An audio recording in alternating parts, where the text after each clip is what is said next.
Phải trợ vậy.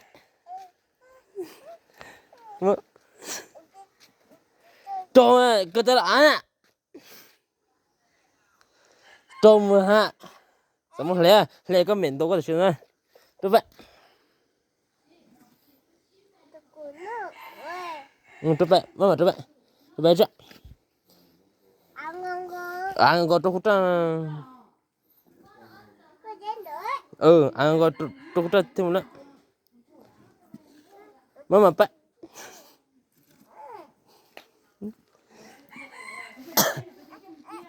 Bạn đã vậy. Chỉ bóng bạn bé vậy. Tôi sẽ có tiền của mà. Tôi sẽ có ha chết trong một chiếc bể chết. Đúng vậy. Trong một chiếc bể chết chứ. Ừ.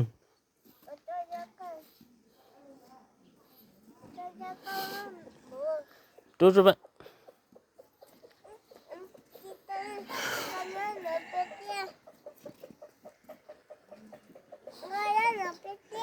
Trâu lắm à trời.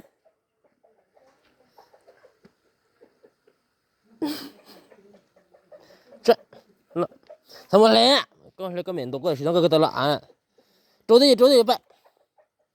Trâu một chiếc bể chết bố mất sao mẹ bể chết cái trâu.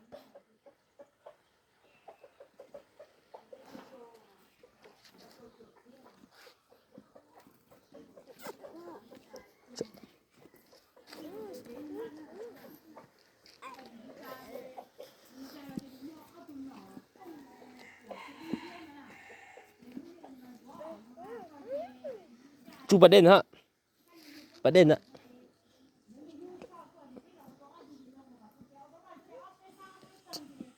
Lúc bật đèn ạ. Ừ.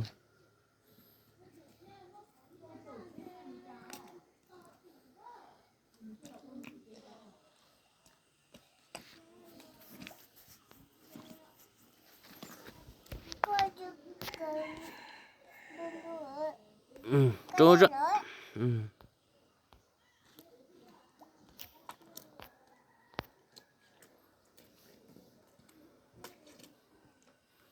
Nhà hả?